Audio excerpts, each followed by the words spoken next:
Mari Bapak Ibu sekalian kita berdoa. Tuhan Bapa kami di surga, kami bersyukur Tuhan kami boleh melihat bagian terakhir daripada kitab Kejadian. Kami berdoa supaya melalui semua yang telah kami pelajari membuat kami lebih menghargai apa yang sudah Tuhan kerjakan di dalam kehidupan umat-Nya.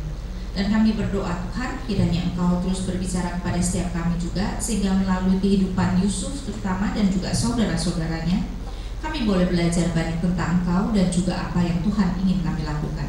Dalam nama Tuhan kami Yesus Kristus kami berdoa, amin. Bapak Ibu sekalian, kita sekarang akan masuk kepada cerita tentang Yusuf. Sebenarnya lebih tepat Yusuf dan saudara-saudaranya, ya. Tetapi memang kita melihat bahwa ternyata ya kalau kita berbicara tentang anak Abraham, Ishak yang paling banyak diceritakan itu masuk akal, betul enggak? Kalau kemudian dari Ishak, Yakub yang lebih banyak dibicarakan dari Esau, tentu saja masuk akal karena Esau bukan orang pilihan. Tetapi kan sebenarnya semua anak Yakub adalah orang-orang pilihan, maksudnya mewarisi perjanjian. Tapi kenyataannya tidak semua sama banyaknya diceritakan. Yang paling banyak diceritakan adalah Yusuf dan yang kedua adalah Yehuda. Sehingga kita perlu bertanya, mengapa Yusuf dan Yehuda? Nah, dalam hal ini kita melihat ya, kalau Yusuf sebenarnya oke lah, dia anak pertama Rahel. Tuhan sepertinya sangat mengerti pergumulan atau persaingan yang ada di antara Lea dan Rahel.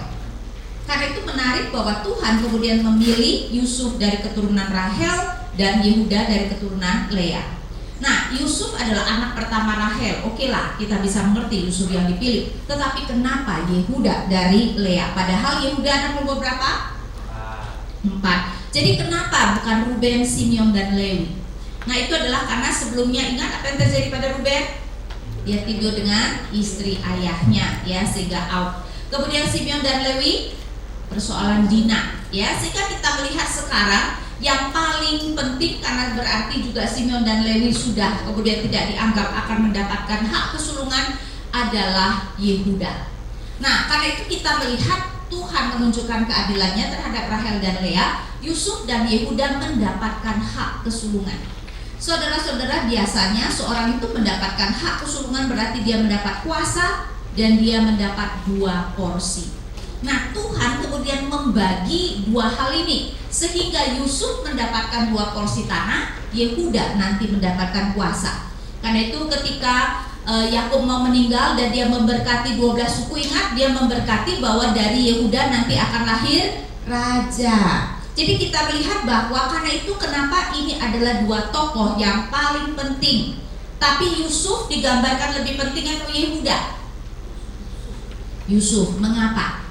Karena kalau bagi kita tentu saja yang lebih penting kuasa, ya. Nanti dari keturunan Yehuda akan lahir Daud dan nanti akan lahir Mesias. Tetapi kita harus ingat jemaat Musa. Bagi jemaat Musa pada waktu itu nanti yang lebih dipentingkan mereka kuasa atau pembagian tanah. Pembagian tanah itu yang lebih relevan kepada jemaat Musa. Karena itu kita melihat kenapa Yusuf yang begitu banyak diceritakan, bahkan ada 2 pasal yang dengan sengaja nanti membandingkan Yusuf dan Yehuda.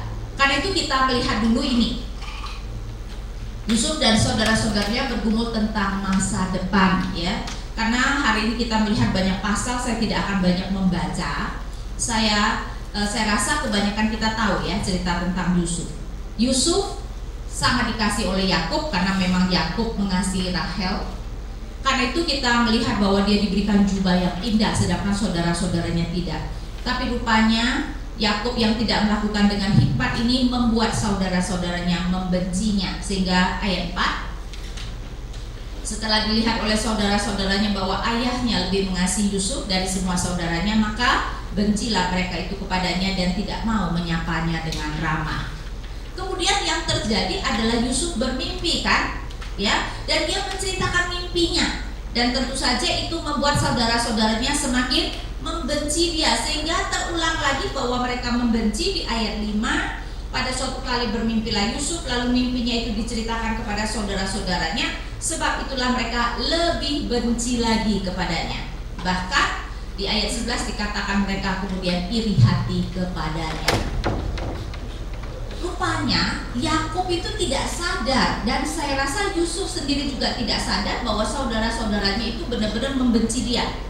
Kemungkinan saudara-saudaranya pintar ya, jadi tidak terang-terangan. Walaupun sebenarnya dikatakan bahwa saudara-saudara Yusuf tidak dapat berbicara ramah kepada Yusuf. Sehingga kalau kita kembali lagi kepada ayat 4, saya bacakan di ayat 4. Setelah dilihat oleh saudara-saudaranya bahwa ayahnya lebih mengasihi Yusuf dari semua saudaranya, maka bencilah mereka kepadanya dan tidak mau menyapanya dengan ramah. Tapi rupanya Yakub tidak sadar. Karena itu dia kemudian mengirim Yusuf untuk melihat kesejahteraan saudara-saudaranya. Jadi suatu waktu 10 saudaranya itu dikirim untuk mengembalakan domba. Zaman dulu memang orang itu mengembalakan domba bisa sampai tempat yang sangat jauh sehingga bisa berhari-hari. Jadi si Yakub mengirim Yusuf untuk melihat kesejahteraan, yaitu dari kata yang sama, shalom. Tadi dikatakan saudara-saudara Yusuf tidak dapat berbicara ramah, le shalom, ya, kepada Yusuf, sehingga ya tidak mengherankan mereka kemudian berniat untuk membunuh Yusuf. Tetapi Ruben kemudian mengatakan, Ruben sebenarnya mau menolong, kenapa kita tidak masukkan saja dia ke sumur? Dia dimasukkan ke sumur dan Ruben pergi, dan kemudian atas saran daripada Yehuda, Yusuf dijual sebagai budak. Tapi saya mau supaya kita melihat pasal 37 Yusuf dijual sebagai budak, pasal 39 Yusuf ada di rumah Potifar. Kalau kita melihat alur ceritanya, berarti dari pasal 37 harusnya langsung ke pasal 39, tetapi di tengah-tengahnya diinterupsi dengan kisah tentang Yehuda dan Tamar.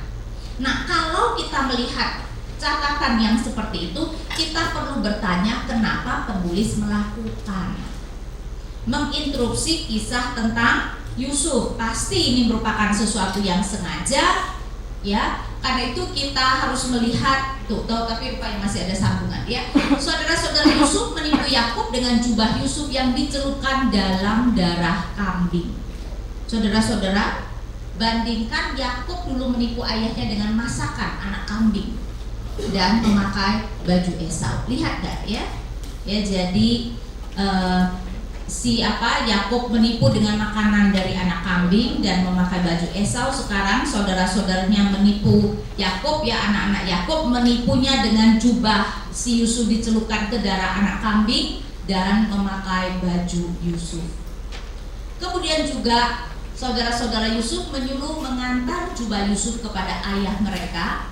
Ada permainan kata dengan perkataan Yakub, marilah engkau kusuruh kepada mereka. Ya, jadi kalau tadi Yakub menyuruh Yusuf pergi, sekarang saudara-saudara Yusuf menyuruh orang mengantar jubah itu kepada ayah mereka.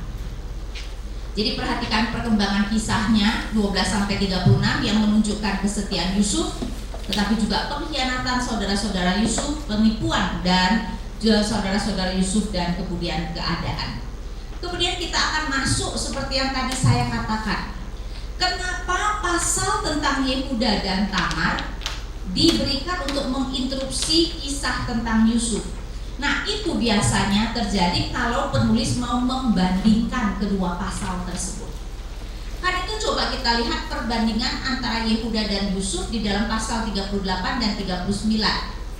Ada paralel dan kontras antara Yehuda dan Yusuf. Nah, Richard Pratt memberikan kita cukup banyak kontrasnya terutama. Pertama-tama, Yehuda asosiasi dengan perempuan asing. Waktu itu memang belum ada Israel sih, semua orang juga jadi perempuan asing, ya. Yusuf adalah perpisahan dengan perempuan asing.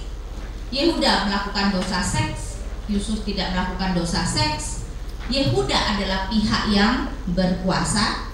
Dia mau menghukum menantunya kan, ketika dia mendengar menantunya hamil. Yusuf adalah pihak korban. Di dalam pasal 38 terjadi penghakiman Allah, ya. Kedua anak Yehuda itu kan dihakimi oleh Allah sehingga mati, dan kita melihat Yusuf diberkati oleh Allah. Yehuda dituduh secara benar oleh perempuan karena akhirnya Yehuda mengatakan perempuan itu benar. Sedangkan Yusuf dituduh secara salah oleh perempuan, dan Yehuda akhirnya mengaku dosa, ya dalam arti dia mengaku perempuan itu benar, sedangkan Yusuf tentu saja menolak terhadap dosa, ya. Sehingga dengan sengaja diletakkan seperti ini supaya kita melihat mengenai hubungan dengan perempuan asing, siapa yang digambarkan di dalam terang yang lebih baik?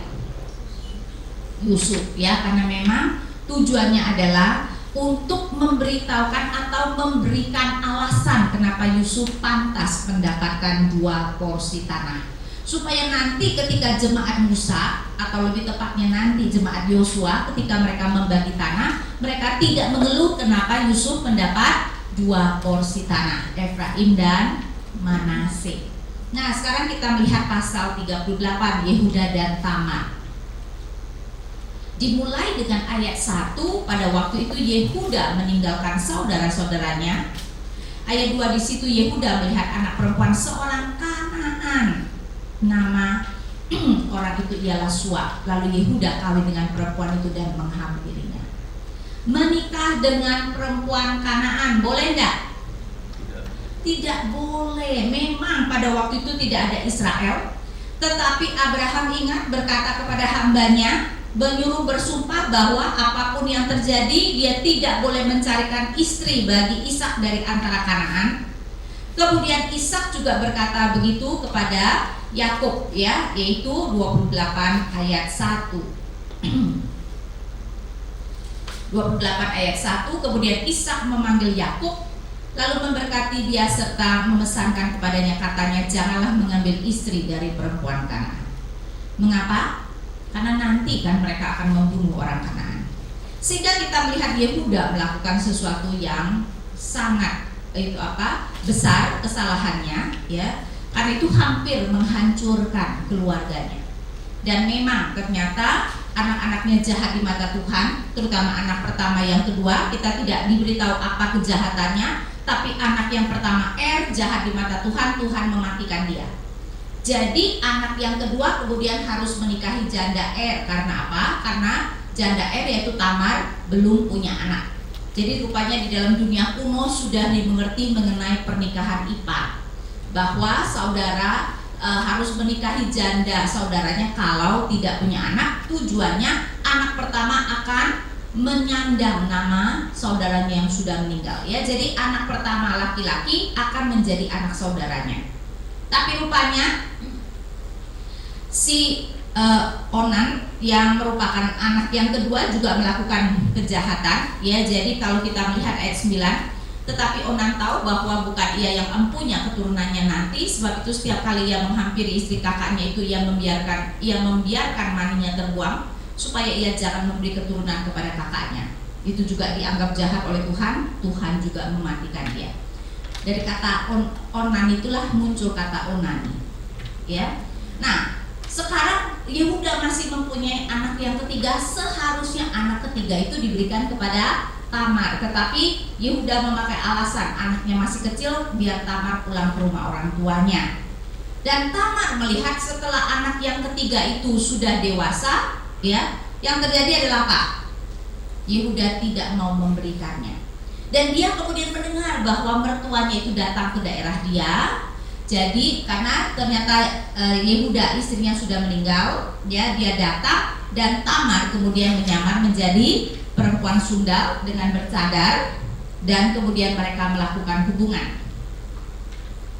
Karena Tamar memakai cadar, ya, jadi Yehuda tidak tahu, dan karena kelihatannya Yehuda tidak bermaksud sebenarnya untuk mencari perempuan pelacur, jadi dia tidak membawa bayaran.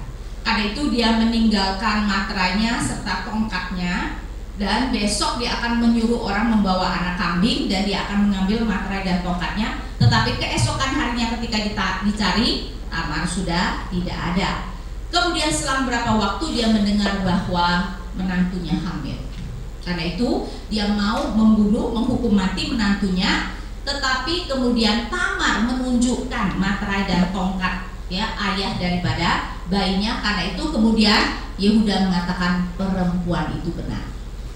Karena itu kita melihat Tamar menipu Yehuda yang tidak mau memberikan anak yang terakhir untuk menikahi Tamar, dan akhirnya mendapatkan keturunan yang merupakan haknya dari Yehuda. Alkitab tidak menyatakan apa yang dilakukan Tamar itu salah. Bahkan Yehuda mengatakan perempuan itu benar. Jadi kita tidak seharusnya menyalahkan Tamar. Apalagi kemudian Tamar melahirkan anak kembar bagi Yehuda, ya. Ya, ada kelahiran Peres yang artinya ia yang menembus, dan Zerah benang Kirmisi Fajar menyingsing. Apa yang terjadi adalah, ya, rupanya kelahiran bayi itu mirip Esau dan Yakub.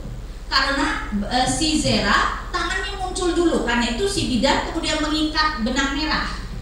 Nggak taunya yang muncul kemudian adalah Peres, ya. Jadi Peres mirip Yakub, ya, dan tapi sekali ini dia berhasil. Kalau Yakub kan mencoba menarik kaki si Esau tapi kayaknya kurang berhasil, ya. Sekali ini Peres berhasil, dia yang kemudian lahir terlebih dahulu, dan Peres inilah yang kemudian dipilih Tuhan sehingga menjadi kaum yang paling hebat dari suku Yehuda. Ya, jadi suku Yehuda lebih ke arah adalah dari Peres. Dan sehingga kita melihat Tuhan memilih anak dari Tamar, bukan anak dari istri Kanaan Yehuda. Jadi kita melihat bahwa kelihatannya memang Tuhan berkenan akan ini. Karena itu Tuhan meneruskan keturunan Yehuda melalui anak yang dilahirkan Tamar. Sedangkan pasal 39 kita melihat Yusuf di rumah Potifar, ya. Yusuf mengatasi pencobaan. Nah, di dalam pasal 39 ada inklusio. Inklusio itu artinya ada ungkapan yang sama di awal dan di akhir daripada satu perikop untuk menunjukkan ini adalah satu kesatuan. Apa yang menjadi inklusionya adalah Tuhan menyertai Yusuf dan apa saja yang diperbuatnya berhasil. Jadi Bapak Ibu, kalau kita mau tahu apa sih artinya Tuhan menyertai dan apapun yang dikerjakannya berhasil, ya, maka pasal ini adalah pasal yang sangat baik untuk kita pelajari. Karena ini memang mau menekankan kehidupan Yusuf adalah kehidupan orang yang disertai Tuhan dan apapun yang dikerjakannya berhasil. Dan memang awal kita bisa melihat keberhasilan Yusuf terlihat dari dia terus naik pangkat. Saya bacakan dari ayat 2. Tetapi Tuhan menyertai Yusuf sehingga ia menjadi seorang yang selalu berhasil dalam pekerjaannya. Maka tinggallah ia di rumah tuannya orang Mesir itu. Pertama-tama dikatakan bahwa Tuhan menyertai berhasil, ditekankan dia tinggal di rumah orang Mesir itu. Ingat, ya, penulis Alkitab tidak akan memberikan informasi yang tidak penting. Jadi kalau sepertinya ada informasi yang tidak penting, berarti ada sesuatu yang hendak ditekankan. Kenapa perlu ditekankan Yusuf tinggal di rumah Potifar? Orang juga berpikir namanya budak ya pasti tinggal di rumah tuannya, kan? Kenapa ini perlu ditekankan? Rupanya ayat 5 dikatakan bahwa Potifar sebenarnya memiliki rumah dan ladang.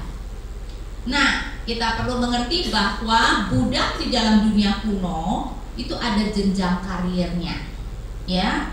Budak itu bisa yang sangat berkuasa, bisa memiliki budak. Jadi coba kita lihat budak di rumah dengan budak di ladang, yang mana yang tingkatannya lebih tinggi? Di rumah. Kalau ladang pasti cuma bercocok tanam dan sebagainya, pekerjaan kasar. Kalau di rumah bisa administrasi.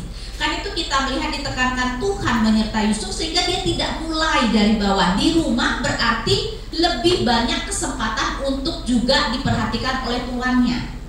Ya, sehingga kita melihat dia sudah mulai dengan sangat baik. Tetapi bukan itu saja. Ayat 3, setelah dilihat oleh tuannya bahwa Yusuf disertai Tuhan dan bahwa Tuhan membuat berhasil segala sesuatu yang dikerjakannya, maka Yusuf mendapat kasih tuannya dan ia boleh melayani dia.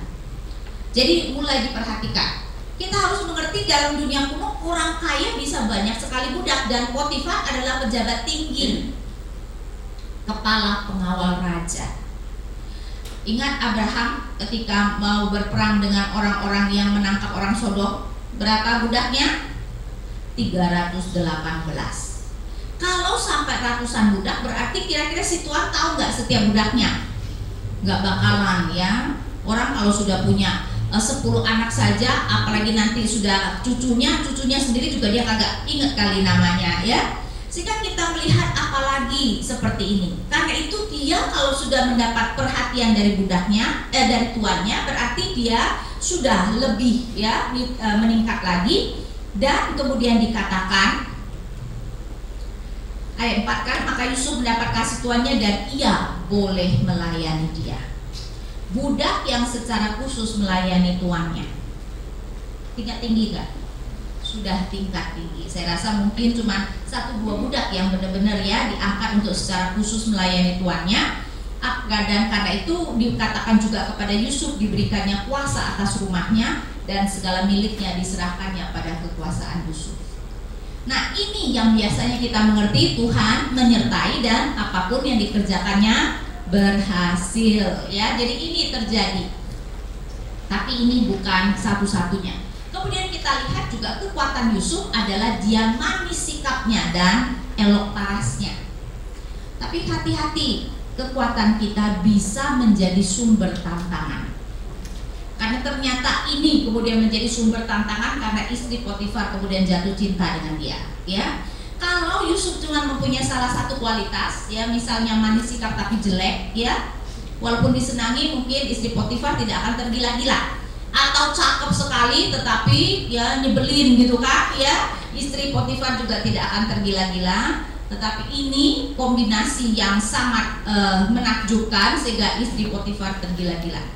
Menarik bahwa Al-Quran sangat menekankan ketampanan Yusuf, sehingga ceritanya seperti ini, yaitu bahwa suatu hari istri Potifar ya mengundang teman-temannya datang dan disuguhi buah dengan ada pisau masing-masing. Ya, jadi ceritanya mereka ngupas buah sendiri. Kemudian dia menyuruh Yusuf masuk. Begitu Yusuf masuk, para ibu-ibu itu begitu terkagum-kagum dengan ketampanan Yusuf sampai banyak yang motong jarinya. Ya, di Islam di Al-Quran diceritakan seperti itu tuh, saking tampannya Yusuf. Ya, jadi ini ditekankan elok parasnya, manis sikapnya dan elok parasnya. Tapi itu kemudian menjadi pencobaan baginya karena istri Potifar kemudian tergila-gila kepadanya. Kita tentu saja tahu ceritanya, Yusuf tidak bersedia. Tetapi rupanya istri Potifar ya tidak putus asa. Kita melihat dari ayat 11, pada suatu hari masuklah Yusuf ke dalam rumah untuk melakukan pekerjaannya. Sedang dari seisi rumah itu seorang pun tidak ada di rumah. Lalu perempuan itu memegang baju Yusuf sambil berkata, marilah tidur dengan aku. Tetapi Yusuf meninggalkan bajunya ke tangan perempuan itu dan lari keluar. Kita melihat Yusuf melakukan sesuatu yang sangat bijaksana, lari dari pencobaan. Ingat ya, Petrus mengatakan larilah dari pencobaan, karena memang jangan berpikir bahwa kita cukup kuat menghadapi pencobaan. Jadi dia lari, tetapi kemudian kita tahu bahwa istri Potifar kemudian berteriak-teriak mengatakan Yusuf mau memperkosa dia. Kemudian apa yang terjadi adalah ayat 19. Baru saja didengar oleh tuannya perkataan yang diceritakan istrinya kepadanya, begini-begitulah aku diperlakukan oleh hambamu itu, maka bangkitlah amarahnya. Tapi kita tidak diberitahu dia marah dengan siapa. Ayat 20 kita mengasumsikan dia marah dengan Yusuf, tapi saya rasa tidak, ya. Mungkin dia marah dengan keadaan, dia marah mungkin dengan istrinya. Karena apa? Coba kita lihat. Sebenarnya Potifar tahu tidak kalau Yusuf tidak bersalah? Ya, para ahli mengatakan dia adalah 2 kali ditekankan di akhir pasal 37 dan di awal pasal 39. Potifar adalah seorang pegawai istana Firaun, kepala pengawal raja. Kepala pengawal raja. Pengawal raja biasanya boleh nggak bunuh orang? Pasti boleh. Kalau dianggap berbahaya pasti langsung membunuh, apalagi kepala pengawal raja. Jadi akan dengan mudah membunuh orang. Jadi kalau Yusuf ya dianggap mau memperkosa istrinya, tidak mungkin hanya di penjara, pasti dengan mudah dihukum mati atau langsung dibunuh. Tetapi juga coba kita lihat ayat 20, dan ini menunjukkan ya Bapak Ibu sekalian, kalau baca Alkitab bacalah dengan teliti. Ayat 20, lalu Yusuf ditangkap oleh tuannya dan dimasukkan ke dalam penjara, tempat tahanan-tahanan raja dikurung. Lihat ya, itu bukan penjahat kriminal, penjahat elit. Tempat tahanan raja dikurung. Jelas gak kalau Potifar tahu Yusuf tidak berdosa? jelas ya. Kalau tidak kan harusnya penjahat kriminal. Ini kan pejabat.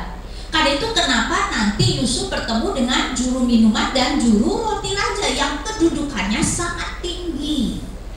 Karena itu kita harus mengerti Potifar ini adalah cara Potifar menyatakan, ya, mungkin dia minta maaf, ya. Tetapi coba kalau kita lihat dari sisi Potifar, kalau dia tidak memenjarakan Yusuf, semua orang akan tahu bahwa istrinya yang tergila-gila dan yang mencoba merayu Yusuf dan ditolak lagi.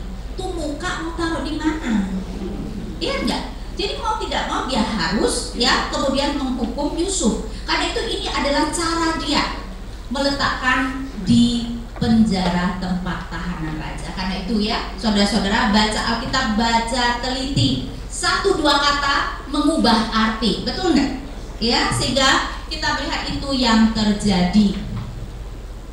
Dan seperti biasa, Yusuf kelihatannya kembali tetap manis sikapnya. Karena kemudian dikatakan ayat 21, tetapi Tuhan menyertai Yusuf dan melimpahkan kasih setianya kepadanya dan membuat Yusuf kesayangan bagi kepala penjara. Berarti dia tetap manis sikapnya. Dan di sini menunjukkan sesuatu yang sangat menarik bahwa Yusuf itu tidak pernah pahit hati terhadap apapun yang terjadi. Dijual oleh kakaknya umur 17 sebagai budak, dia tetap manis sikapnya. Sekarang dia bisa jadi kesayangan kepala penjara, tersirat, manis gak sikapnya? Pasti tetap manis sikapnya. Dan kita tahu orang kalau pahit hati bisa manis sikapnya gak bisa. Ya, sehingga kita melihat bahwa Yusuf ternyata adalah orang yang bisa menerima apa saja yang Tuhan izinkan terjadi. Nah, nanti kita akan melihat doktrin apa yang dimiliki Yusuf sehingga dia kemudian bisa selalu menerima semuanya dengan baik. Tapi kemudian saya mau ingat tadi inklusionya ini adalah Tuhan menyertai Yusuf dan apapun yang dikerjakannya berhasil. Tapi coba pikir ya, seseorang fitnah dan kemudian masuk penjara, itu berhasil nggak menurut definisi kita? Menurut definisi kita, berhasil itu kalau orang memfitnah kita, orang itu masuk penjara. Bukan orang memfitnah kita, kitanya masuk penjara, betul nggak? Tapi kan di sini di akhir ini pun dikatakan ayat 23, dan kepala penjara tidak mencampuri segala yang dipercayakannya kepada Yusuf karena Tuhan menyertai dia dan apa yang dikerjakannya dibuat Tuhan berhasil.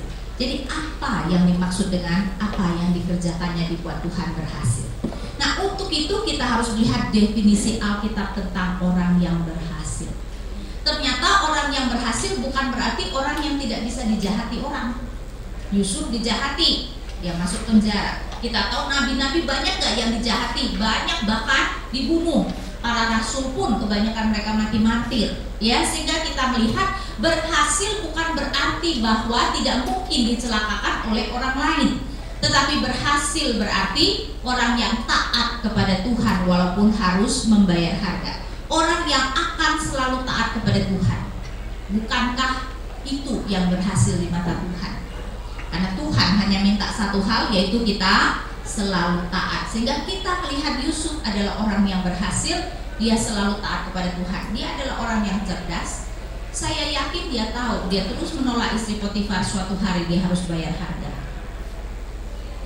Jadi saya rasa dia sudah siap untuk harga apapun yang harus dia bayar, ya. Sehingga kita melihat itu artinya orang yang berhasil. Nah, kita melihat pasal 40, kesempatan dalam penjara. Saya mau supaya kita melihat menarik sekali pasal 40 ya. Sesudah semuanya itu terjadilah bahwa juru minuman Raja Mesir dan juru rotinya membuat kesalahan terhadap tuannya Raja Mesir itu. Maka murkalah Firaun kepada dua pegawai istananya, kepada juru minuman dan kepada juru roti. Terutama juru minuman itu adalah posisi yang sangat penting karena dia secara khusus yang membawa minuman kepada raja. Berarti orang yang harus benar-benar bisa dipercaya, dan mungkin karena itu begitu ada kecurigaan langsung dimasukkan penjara dulu, karena posisi yang sangat dekat dengan raja, mudah sekali kalau mau membunuh raja, kan ya. Karena itu kita melihat ini adalah posisi yang sangat tinggi. Di dalam dokumen-dokumen Mesir dikatakan biasanya juru minuman itu kemudian sangat kaya. Kita bisa bayangkan orang lain kalau mau nitip pesan untuk raja misalnya ya, melalui juru minuman ini kan. Jadi kita melihat bahwa ini adalah orang-orang yang kedudukannya sangat tinggi, kemudian ia menahan mereka dalam rumah kepala pengawal raja, dalam penjara tempat Yusuf dikurung. Rumah kepala pengawal raja, rupanya penjara Yusuf ada di rumah Potifar. Dia kepala pengawal raja, ya. Kemudian yang menarik adalah 4 kepala pengawal raja menempatkan Yusuf bersama-sama dengan mereka untuk melayani mereka. Dulunya saya pikir yang dimaksudkan adalah kepala penjara, tapi bukan kepala penjara, kepala pengawal raja. Siapa? Potifar. Berarti Potifar dengan sengaja menempatkan Yusuf untuk melayani 2 orang itu. Kira-kira tujuannya apa? Saya rasa mungkin ada tujuannya adalah mungkin supaya melalui itu Yusuf kemudian bisa dikeluarkan dari penjara, ya. Dan di sini kita melihat bahwa Potifar sayang pada Yusuf dan dia selalu berusaha untuk menolong Yusuf, mungkin juga sebagai ucapan permintaan maafnya bahwa dia harus memenjarakan Yusuf walaupun dia tahu Yusuf tidak bersalah, ya. Jadi kita melihat ternyata kedua orang ini bermimpi. Nah, topik tentang 2 mimpi berulang-ulang terjadi, menunjukkan penekanan. Yusuf mimpinya berapa kali? 2 kali. Di sini kan masing-masing juru minuman dan juru roti bermimpi. Nanti Firaun juga bermimpi 2 kali, ya. Sehingga topik mengenai 2 mimpi muncul berkali-kali mengkaitkan kisah tentang Yusuf. Tapi memang kalau dulu mimpi Yusuf membawa bencana kepada dia, gara-gara mimpinya kan saudaranya menjadi lebih benci lagi kepada dia. Sekarang mimpi juru minuman ini dan juru roti, dan nanti mimpi Firaun yang akan membawa dia kepada kesuksesan. Sehingga kita bisa melihat mimpi menjadi poin-poin yang sangat penting di dalam kehidupan Yusuf, ya. Karena itu mimpi Yusuf menetapkan arah hidupnya. Mimpi juru minuman dan juru roti menjadi ujian dan sarana. Mimpi Firaun membawa Yusuf ke tempat yang Tuhan inginkan bagi Yusuf. Kemudian mimpi juru minuman dan juru roti berbicara tentang hidup dan mati, mengantisipasi mimpi Firaun. Nah, saya mau juga supaya kita melihat bahwa Yusuf menunjukkan bahwa adalah Tuhan yang tentu saja memampukan dia untuk menjawab atau menafsirkan mimpi tersebut. Kalau kita melihat, ya, apa yang dikatakan,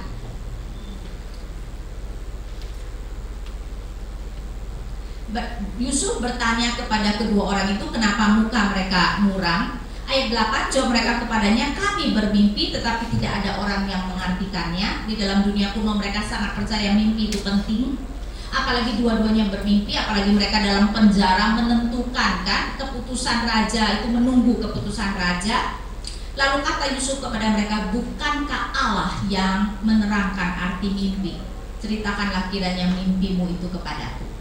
Ya, jadi Yusuf entah bagaimana caranya dia mengerti Tuhan mau memakai mimpi-mimpi itu untuk membantu dia, dan dia nanti juga berkata demikian pada waktu menjelaskan mimpi Firaun 41 ayat 16. Yusuf menjawab Firaun, bukan sekali-kali aku, melainkan Allah juga yang akan memberikan kesejahteraan kepada tuanku Firaun. Ya, jadi Yusuf sepertinya mengerti sekali bahwa Tuhan mau memakai dia menafsirkan mimpi tersebut sebagai jalan dia nanti bisa menggenapi rencana Tuhan.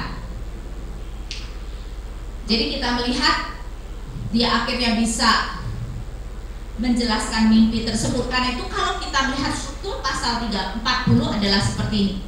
Ya, pertemuan dia dengan juru minuman dan juru roti. Ingat ya, ini bukan kebetulan, ini dirancang oleh Potifar.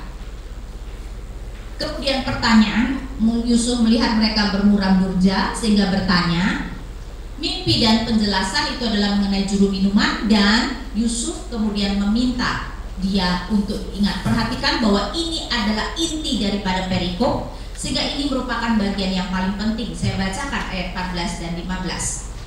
Tetapi ingatlah kepadaku apabila keadaanmu telah baik nanti, tunjukkanlah terima kasihmu kepadaku dengan menceritakan hal ihwalku kepada Firaun, dan tolonglah keluarkan aku dari rumah ini. Berarti Yusuf yakin sekali Tuhan akan memakai juru minuman ini untuk membawa dia kepada Firaun, ya.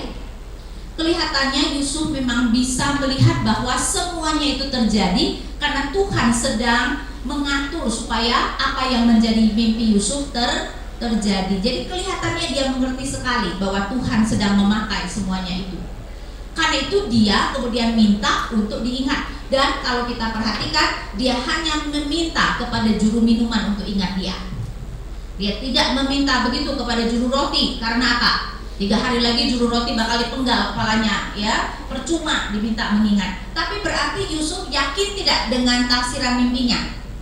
Dia yakin sekali dengan tafsiran mimpinya.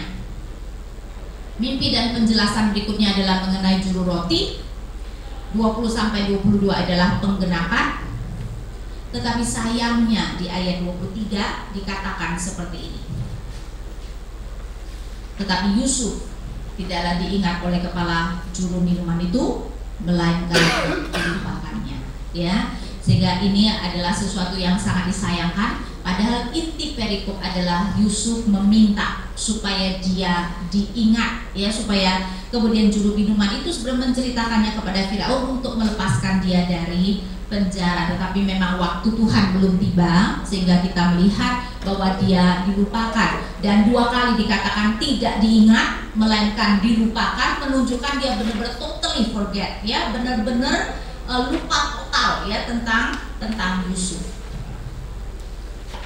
Nah, inti dari struktur ini menunjukkan cara bagaimana nanti Yusuf mendapatkan kesempatannya. Kemudian kita melihat Allah mengatur bangsa-bangsa untuk merencanakan. Juru minuman boleh lupa, tetapi Allah tidak lupa. Itu yang paling penting, ya. Seluruh dunia lupa nggak apa-apa, asal Allah tidak lupa. Karena itu kita melihat Tuhan yang terus melanjutkan rencananya, dan Tuhan kemudian memberi Firaun mimpi.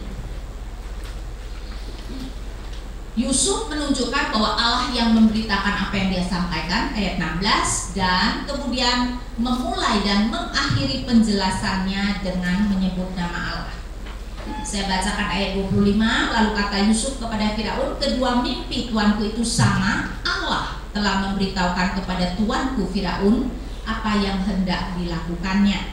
Ayat 28, inilah maksud perkataanku ketika aku berkata kepada tuanku Firaun, Allah telah memperlihatkan kepada tuanku Firaun apa yang hendak dilakukannya. Lihat gak, Yusuf menganggap siapa yang lebih hebat, Allah atau Firaun? Allah. Padahal kita harus mengerti bahwa di dalam dunia kuno Firaun juga menganggap dirinya Allah, ya. Tetapi bagi Yusuf, Allahnya yang menunjukkan kepada Firaun, ini loh apa yang aku ingin kamu lakukan. Nah, nanti ketika kita melihat Keluaran, di mana pertama kali Musa dan Harun bertemu dengan Firaun, kan Musa berkata, Tuhan berfirman, izinkan atau biarkan umatku pergi. Apa kata Firaun? Siapa itu Tuhan? Aku tidak kenal dia. Jadi di sini kita melihat nanti, ya, nanti di dalam Keluaran Firaun itu sangat menyombongkan diri, menganggap dia adalah Allah, dia tidak kenal Yahweh. Tetapi di sini kita melihat bahwa Firaunnya Yusuf, ya, kelihatan adalah seorang yang rendah hati. Dia tidak marah ketika dikatakan bahwa Allah Israel, ya, atau Allahnya Yusuf itu mempunyai maksud yang hendak dia nyatakan kepada Firaun. Padahal ingat loh, ya, Firaun menganggap dirinya adalah Allah. Nah, jadi kita melihat ini yang saya maksudkan bahwa Allah mengatur bangsa-bangsa menurut rencananya. Dan kemudian kita melihat karena Yusuf mengerti Allah memberikan mimpi tersebut dengan suatu tujuan, Yusuf memberikan saran yang bijak. Sebenarnya Firaun tidak minta. Jadi kelihatan sekali bahwa Yusuf itu tahu bahwa ini adalah cara yang akan dipakai oleh Allah. Dia yang langsung memberikan saran, dan sarannya itu terdiri dari 3 bagian. Saran yang sangat berhikmat. Karena itu kita lihat 41 dari ayat 33. Oleh sebab itu, baiklah tuanku Firaun mencari seorang yang berakal budi dan bijaksana dan mengangkatnya menjadi kuasa atas tanah Israel. Pertama-tama, angkat satu orang yang akan berkuasa untuk mengatur semuanya. Yang kedua, ayat 34, baiklah juga tuanku Firaun berbuat begini. yakni menempatkan penilik-penilik atas negeri ini, dan dalam ke-7 tahun kelimpahan itu memungut 1/5 dari hasil tanah Mesir. Jadi di seluruh daerah angkat penilik-penilik yang akan mengambil 20% dari segala hasil yang akan berlimpah di dalam 7 tahun pertama. Yang ketiga, ayat 35, mereka harus mengumpulkan segala bahan makanan dalam tahun-tahun baik yang akan datang ini, dan di bawah kuasa tuanku Firaun menimbun gandum di kota-kota sebagai bahan makanan serta menyimpannya. Langsung diberikan secara cukup terperinci apa yang seharusnya Firaun lakukan. Ya, sehingga kita melihat ini menunjukkan bahwa Yusuf ya sepertinya mengerti sekali Allah akan memakai dia. Dan rupanya Firaun sangat terkesan dengan apa yang dikatakan Yusuf ya, ayat 38. Lalu berkatalah Firaun kepada para pegawainya, mungkinkah kita mendapat orang yang seperti itu? Orang yang penuh dengan roh Allah. Kata Firaun kepada Yusuf, oleh karena Allah telah memberitahukan semuanya itu kepadamu, tidaklah ada orang yang demikian berakal budi dan bijaksana seperti engkau. Engkaulah menjadi kuasa atas istanaku. Jadi tadi yang nomor 1 tadi, pilih 1 orang untuk berkuasa atas semuanya. Firaun kemudian memilih Yusuf. Ya, kira-kira Yusuf ngerti nggak kalau itu sebenarnya nanti dia yang akan menjadi itu? Saya rasa kelihatannya dia mengerti ya, bahwa Allah akan memakai cara tersebut sehingga kemudian Firaun mengangkat Yusuf berkuasa atas seluruh Mesir. Karena Firaun melihat Yusuf penuh dengan roh Allah. Menarik ya, bahwa di sini dikatakan Firaun berkatakan tadi, siapa yang penuh dengan roh Allah seperti itu. Potifar juga melihat nggak bahwa Yusuf penuh dengan roh Allah. Ya, walaupun mungkin bahasanya berbeda. Coba kita lihat Kejadian 39 ayat 3. Setelah dilihat oleh tuannya bahwa Yusuf disertai Tuhan dan bahwa Tuhan membuat berhasil segala sesuatu yang dikerjakannya, baik Potifar maupun Firaun mengerti Allah yang memampukan Yusuf melakukan segalanya. Yang menunjukkan bahwa Yusuf adalah orang yang selalu mengkreditkan Tuhan untuk hal-hal baik yang dilakukannya. Ya, karena itu orang-orang ini pun yang tadinya tidak mengenal siapa Tuhan mengkreditkan keberhasilan Yusuf kepada Tuhan, ya, sehingga kita melihat akhirnya Yusuf bisa menjadi orang nomor 2 di seluruh Mesir. Dikatakan juga Firaun memberikan nama Zafnat Paenea, yaitu Allah berbicara dan hidup, dan memberikan Yusuf anak imam sebagai istrinya, ayat 45. Ya, jadi pasal 41 ayat 45. Lalu Firaun menamai Yusuf Zafnat Paenea serta memberikan Asnat anak Potifera imam di On kepadanya menjadi istrinya. Demikianlah Yusuf muncul sebagai kuasa atas seluruh tanah Mesir. Menikah dengan anak imam, kira-kira meninggikan status tidak? Ya, kelihatannya mungkin itu yang dimaksudkan Firaun, sehingga kemudian memang si Yusuf bisa menjadi orang yang sangat terpandang. Ya, jadi ini yang terjadi. Nah, Yusuf kemudian mempunyai 2 anak. Dia menamainya Manase dan Efraim. Kalau kita melihat ayat 51, Yusuf memberi nama Manase kepada anak sulungnya itu sebab katanya Allah telah membuat aku lupa. Jadi nama itu berkaitan dengan Allah membuat lupa, tentu saja membuat dia lupa akan segala penderitaan yang sudah dia alami. Ya, Allah telah membuat aku lupa sama sekali kepada kesukaranku dan kepada rumah bapakku. Dan kepada anaknya yang kedua diberi nama Efraim sebab katanya Allah membuat aku mendapat anak dalam negeri kesengsaraanku. Efraim sebenarnya terutama artinya Allah membuat aku berbuah. Menunjukkan Yusuf melihat Allah yang berkarya dalam hidupnya. Dan 2 nama ini adalah nama Ibrani. Ya, sehingga kita melihat menunjukkan Yusuf tidak kehilangan identitasnya, ya, dia malahan yang memberikan nama anak-anak yang berkaitan dengan apa yang Allah kerjakan di dalam hidupnya. Jadi walaupun istrinya adalah anak imam Mesir, tetapi kelihatannya Yusuf dia tetap setia kepada Tuhan di dalam imannya. Kemudian perjumpaan Yusuf dan saudara-saudaranya. Nah, kita harus mengerti bahwa ini berarti sudah cukup banyak waktu yang berlalu. Yusuf dijual umur 17. Dia diangkat oleh Firaun umur berapa? Ada yang tahu nggak? Dia berumur 30 tahun. Pasal 41 ayat 46, Yusuf berumur 30 tahun ketika ia menghadap Firaun. Berarti itu aja, berarti dia sudah 13 tahun di Mesir. Nah, untuk saudara-saudaranya datang perlu 7 tahun kelimpahan dulu. Betul nggak? Baru 1 tahun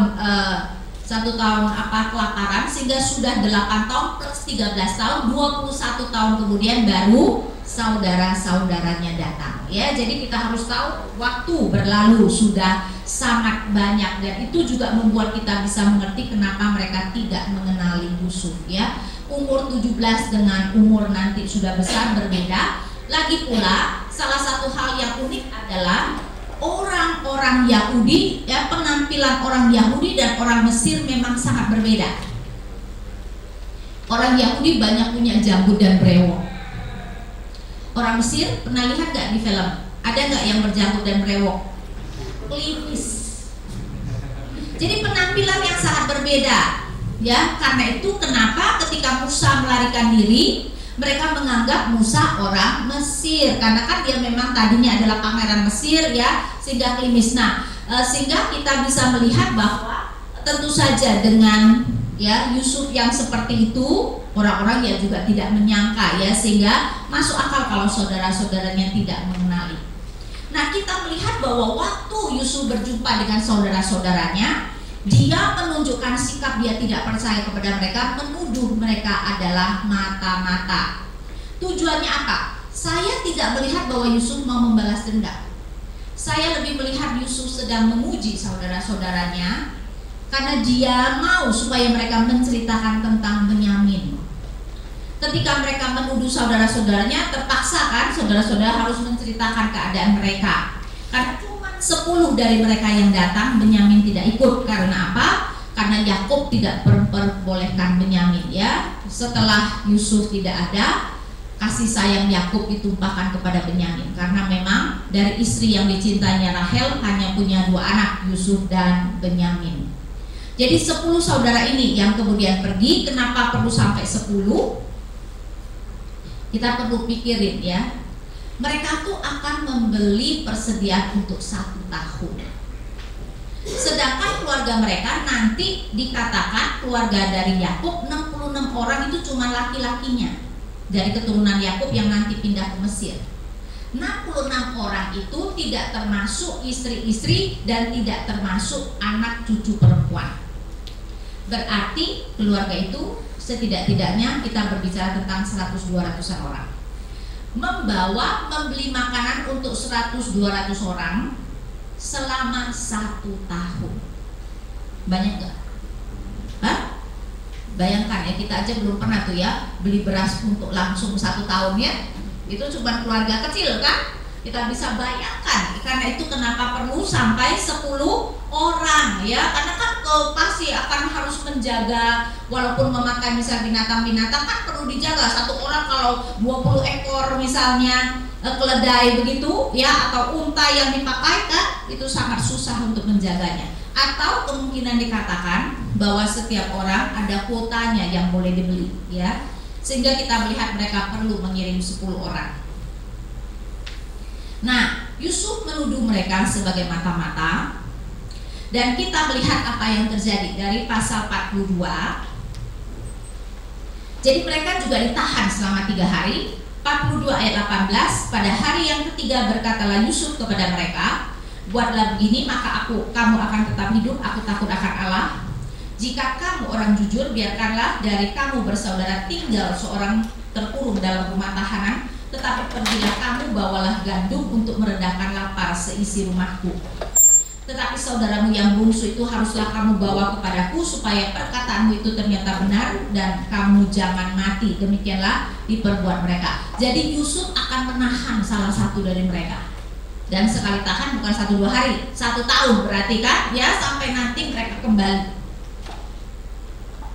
Kemudian lihat ayat 21, mereka berkata seorang kepada yang lain, betul-betullah kita menanggung akibat dosa kita terhadap adik kita ini. Bukankah kita melihat bagaimana sesak hatinya ketika ia memohon belas kasihan kepada kita, tetapi kita tidak mendengarkan permohonannya? Itulah sebabnya kesesakan ini menimpa kita. Berarti saudara-saudaranya selama ini menyesal tidak?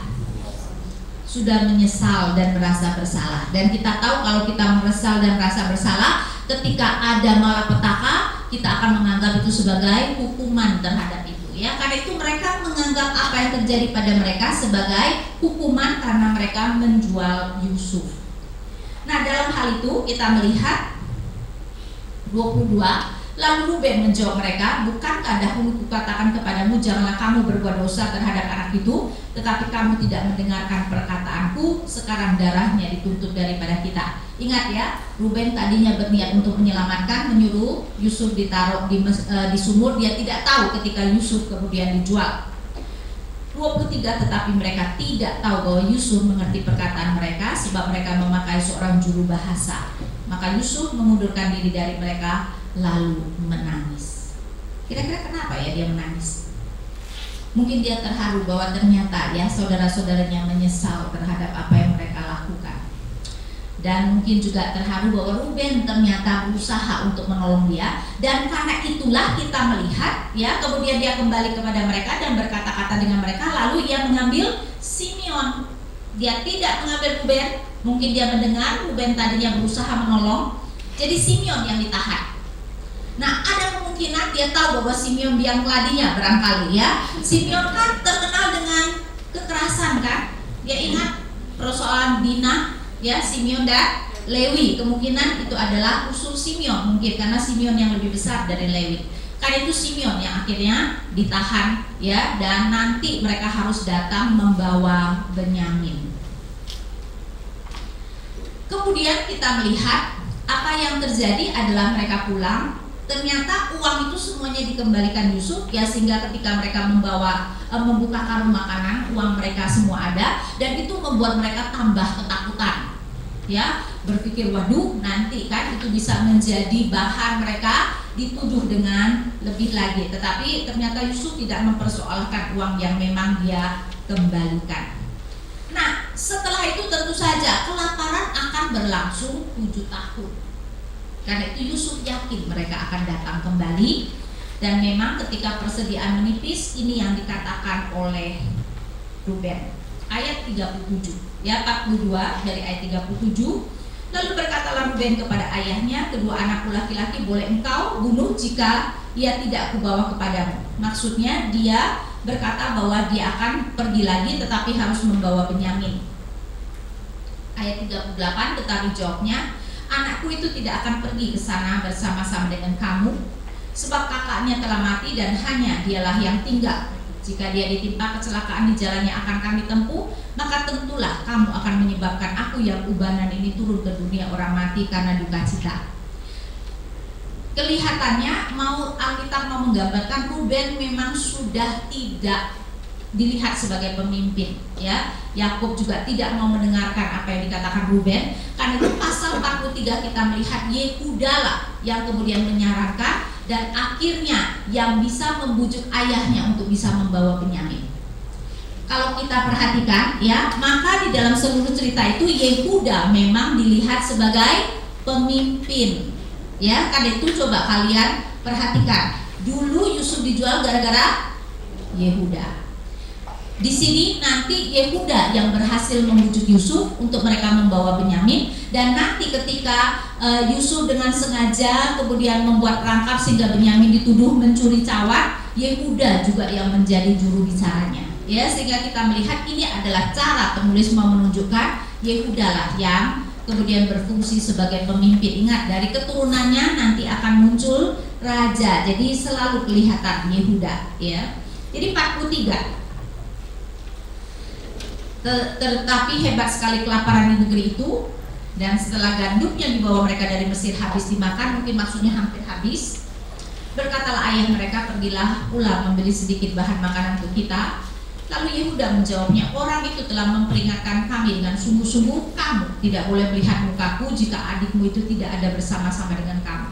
Kelihatan Yusuf memang dengan sengaja menunjukkan dia sangat serius ya, karena itu Simeon sampai ditawar, sampai mereka tuh benar-benar tidak berani datang kalau tidak membawa Benyamin.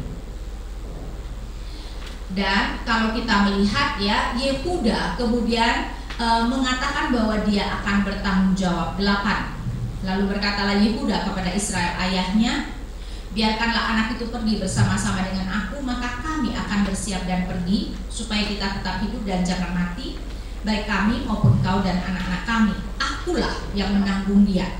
Engkau boleh menuntut dia daripadaku. Jika aku tidak membawa dia kepadamu dan menempatkan dia di depanmu, maka akulah yang berdosa terhadap engkau untuk selama-lamanya.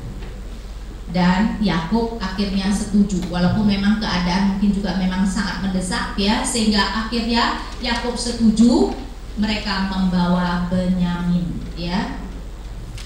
Kemudian yang terjadi, mereka bertemu dengan Yusuf. Dan sekarang kita bisa melihat bahwa Yusuf mengundang mereka makan. Pasal 43 ayat 31, sesudah itu dibasuhnya mukanya dan dia tampil keluar, ia menahan hatinya dan berkata, hidangkanlah makananku. Kenapa dia membasuh muka? Saya baca dulu ayat 29 ya. Ketika Yusuf memandang kepada mereka, dilihatlah Benyamin adiknya yang seibu dengan dia. Lalu katanya, inikah adikmu yang bungsu itu yang telah kamu sebut-sebut kepadaku? Lagi katanya, Allah kiranya memberikan kasih karunia kepadamu anakku.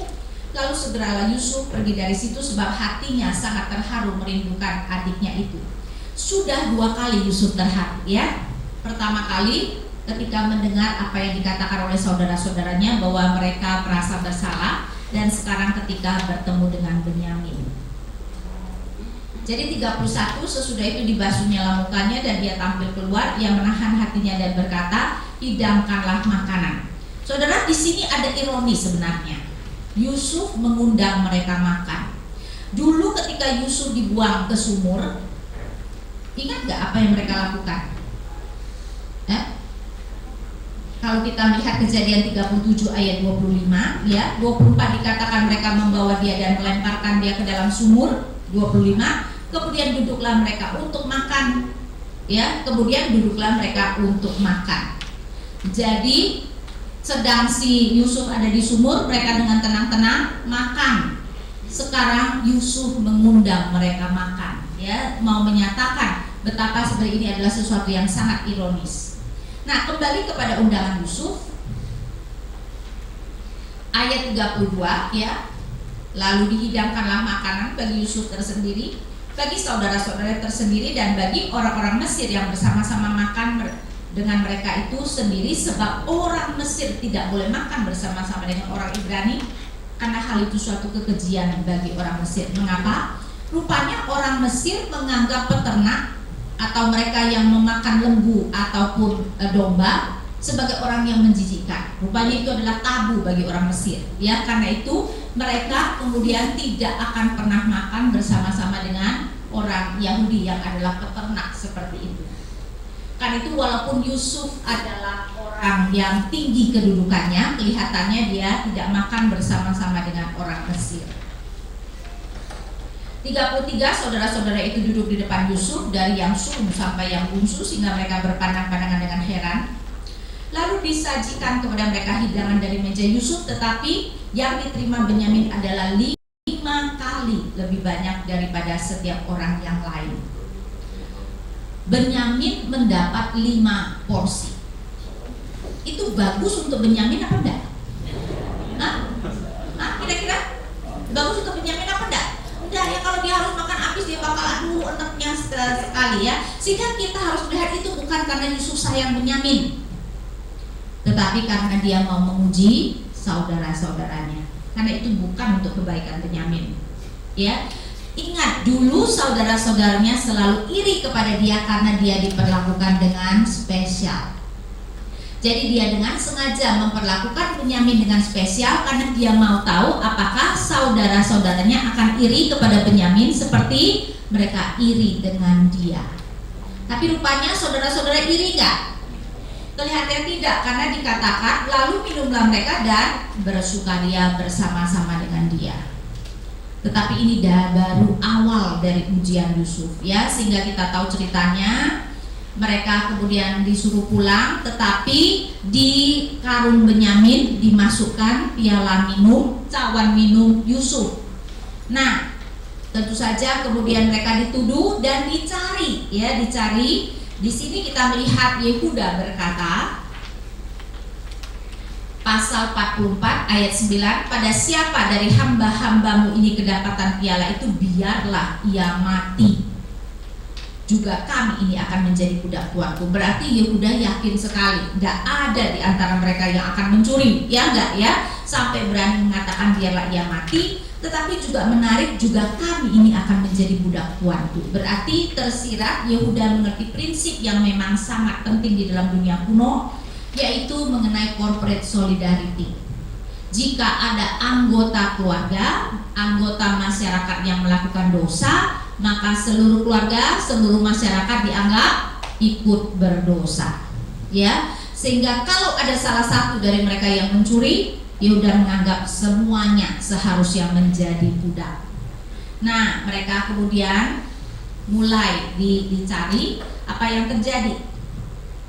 12, dan kepala rumah itu memeriksanya dengan teliti. Ia mulai dengan yang sulung sampai kepada yang bungsu.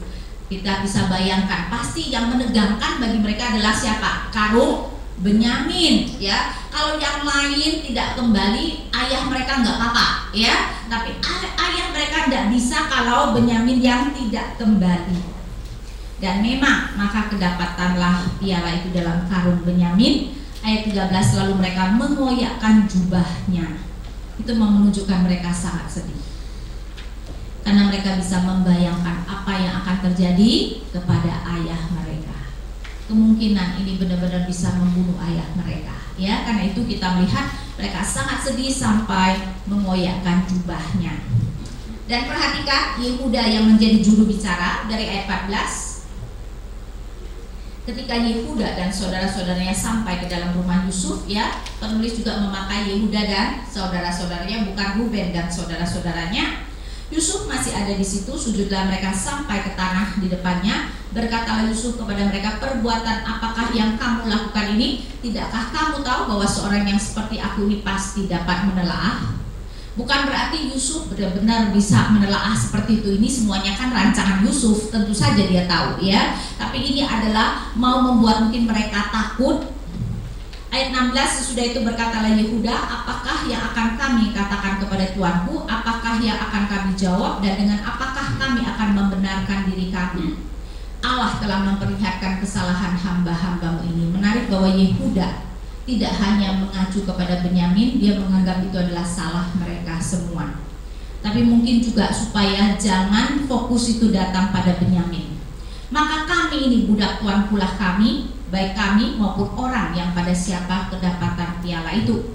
Tetapi jawabnya, jauhlah daripadaku untuk berbuat demikian. Pada siapa kedapatan piala itu, dialah yang akan menjadi budakku. Tetapi kamu ini pergilah kembali dengan selamat kepada ayahmu. Kenapa Yusuf hanya mau Benyamin menjadi budak? Ingat, ini adalah ujian Yusuf. Dulu mereka menjual Yusuf sebagai budak. Yusuf mau tahu apakah mereka pun akan dengan senang hati membiarkan Benyamin menjadi budak. Lihat gak? Ya, bisa gak kita lihat semuanya? Tujuan Yusuf adalah menguji apakah mereka sudah berubah atau tidak. Ya, karena itu kita melihat apapun yang dia lakukan itu adalah karena dia mau melihat apakah mereka sayang atau tetap cemburu dan iri kepada Benyamin seperti dulu kepada dia. Tapi rupanya memang saudara-saudaranya sudah berubah, ya. Sehingga dari ayat 18 kita diberikan cerita yang sangat panjang dari Yehuda. Dikatakan ini adalah dialog yang sekali cerita yang paling panjang di dalam kitab Kejadian, yang muncul dari seorang mulut seseorang. Dan dia sangat menekankan ayahnya, sangat menekankan kalau ayahnya bisa mati kalau ini terjadi. Sampai dikatakan mungkin nama ayahnya itu muncul 14 kali, ya. Dan ada sesuatu yang menarik apa yang dikatakan oleh ayahnya. Coba kita lihat, ya, 44 ini.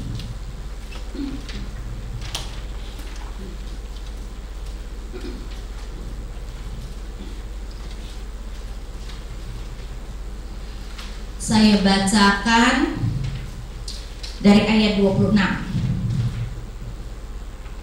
Dari ayat 25 lah ya. Kemudian 44, kemudian ayah kami berkata, kembalilah kamu membeli sedikit bahan makanan bagi kita. Tetapi jawab kami tidak dapat pergi ke sana. Jika adik kami yang bungsu bersama-sama dengan kami, barulah kami akan pergi ke sana, sebab kami tidak boleh melihat muka orang itu apabila adik kami yang bungsu tidak bersama-sama dengan kami. Dari ayat 27 perhatikan. Kemudian berkatalah hambamu ayahku kepada kami, kamu tahu bahwa istriku telah melahirkan 2 orang anak bagiku, yang seorang telah pergi daripadaku, dan aku telah berkata tentulah ia diterkam oleh binatang buas, dan sampai sekarang aku tidak melihat dia kembali. Jika anak ini kamu ambil pula daripadaku dan ia ditimpa kecelakaan, maka tentulah kamu akan menyebabkan aku yang ubanan ini turun ke dunia orang mati karena nasib celaka. Yang saya mau kita fokuskan ada di ayat 27. Kamu tahu bahwa istriku dalam bentuk tunggal telah melahirkan 2 orang anak bagiku. Yakub punya berapa istri? 4. Dia bilang kamu tahu aku punya 1 istri dan 2 anak. Yang 10 lagi apa? Ya, berarti apa? Yakub tetap tidak berubah. Pilih kasihnya tetap tidak berubah, cuma dari Yusuf dipindahkan ke Benyamin. Tapi coba lihat sekarang saudara-saudaranya sudah tidak cemburu. Yakub tidak berubah, tapi saudara-saudara Yusuf berubah. Padahal yang paling bagus harusnya kalau Yakub juga berubah, karena sebenarnya semuanya itu gara-gara kesalahan Yakub. Tapi di sini kita melihat prinsip yang sangat indah ya. Saya rasa semua kita menginginkan, apalagi ya suami istri, pasti kita ada hal-hal yang dari pasangan kita itu kita mau sekali dia berubah, apalagi yang menurut kita itu salah. Tapi realitanya ya, kemungkinan seumur hidup dia tidak akan berubah. Ya, sehingga sudah 5 tahun, 10, 20 tahun berubah kagak berubah kan ya. Nah, kalau sudah begitu, daripada berantem melulu soal yang sama, yang harus berubah siapa? Kitanya yang harus berubah. Kitanya yang harus bisa menerima kelemahan dia, walaupun bagi kita itu tidak masuk akal. Kenyataannya ya, entah kenapa memang kita orang-orang berdosa ya, setiap kita itu memang punya kebiasaan yang jelas-jelas tahu salah, tapi tidak berusaha untuk mengubahnya, dan atau kalau berusaha juga kagak bisa mengubahnya. Ada suatu cerita, benar ya, seorang profesor dia menceritakan istrinya mempunyai kebiasaan yang menjengkelkan dia. Karena apa? Karena istrinya itu kalau buka laci tidak pernah ditutup. Kan aneh ya, masa ada orang seperti itu? Nah, dia mengatakan pada waktu anak mereka masih kecil, umur 2-3, pernah sampai kejeduk anaknya sampai kepalanya berdarah, dan dia berpikir sesudah itu istrinya akan berubah. Kan sampai anak sampai ya kepalanya berdarah, ternyata tetap tidak berubah.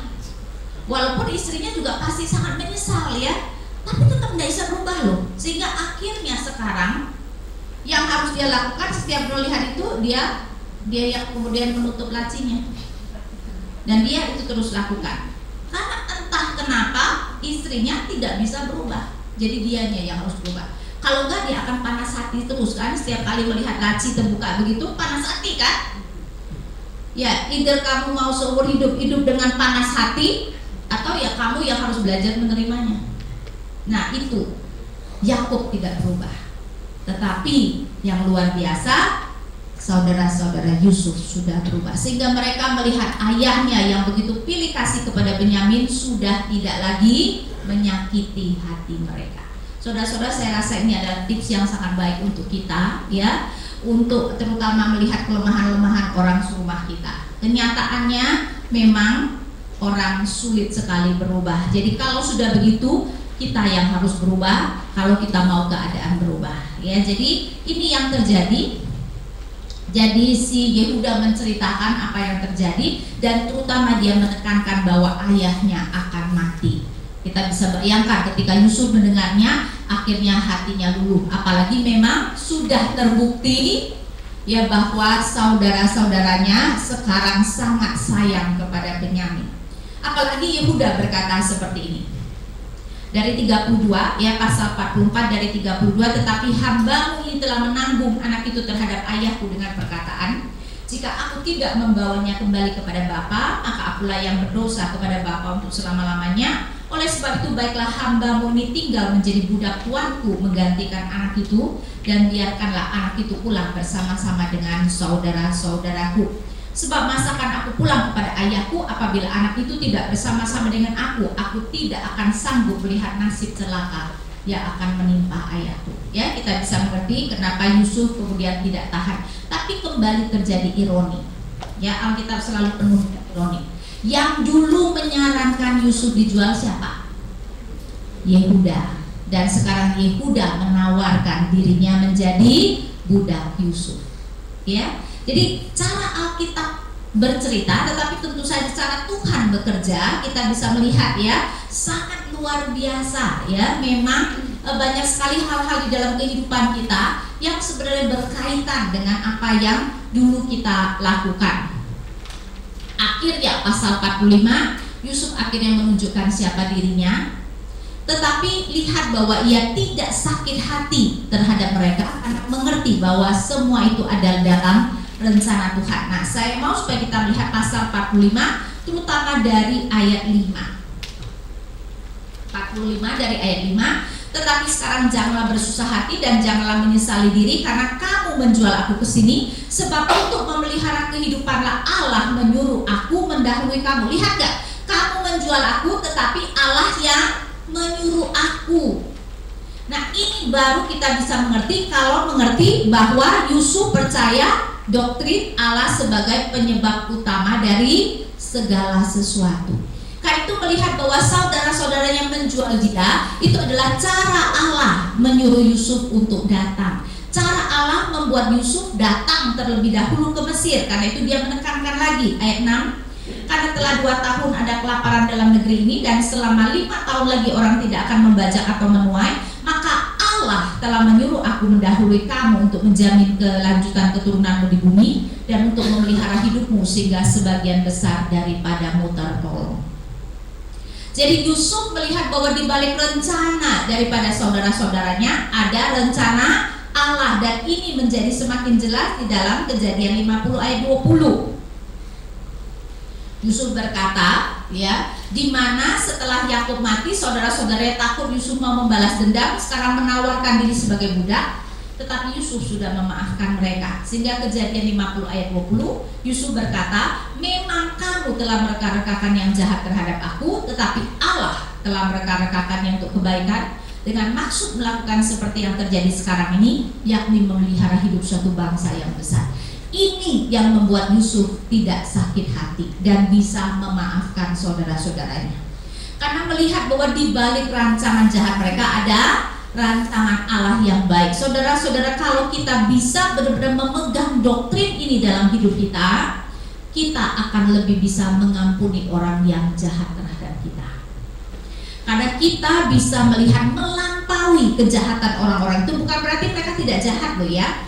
Karena Yusuf mengatakan rancangan saudara-saudara baik atau jahat? Jahat, tetapi di balik rancangan jahat orang ada rancangan Allah yang baik. Kenapa Allah mengizinkan orang memfitnah kita? Karena ada rancangannya dalam pembentukan kita. Mungkin mengajar kita untuk lebih bersabar, mungkin mengajar kita untuk lebih berhikmat, mungkin mau mengajar kita untuk lebih bisa mengampuni. Ya, sehingga kita melihat bahwa di balik itu ada rancangan Allah yang baik, dan Yusuf mengerti sekali doktrin ini. Karena itu pantesan dari awal dia tidak pernah pahit hati terhadap kejahatan apapun yang dilakukan terhadap dia. Nah, itu kalau kita benar-benar mengerti doktrin ini, ya, kepahitan hati kita, mungkin kebencian kita terhadap orang-orang yang menjahati kita akan bisa berkurang. Ya, bahkan kita bisa mengampuni mereka. Nah, akhirnya tentu saja dengan cepat perpindahan Israel ke Mesir. Akhirnya Firaun mengundang semua keluarga Yusuf untuk pindah ke Mesir, dan mereka datang semua. Nah, sebelum itu dalam perjalanan Yakub mempersembahkan korban kepada Allah di Beersheba, pasal 46.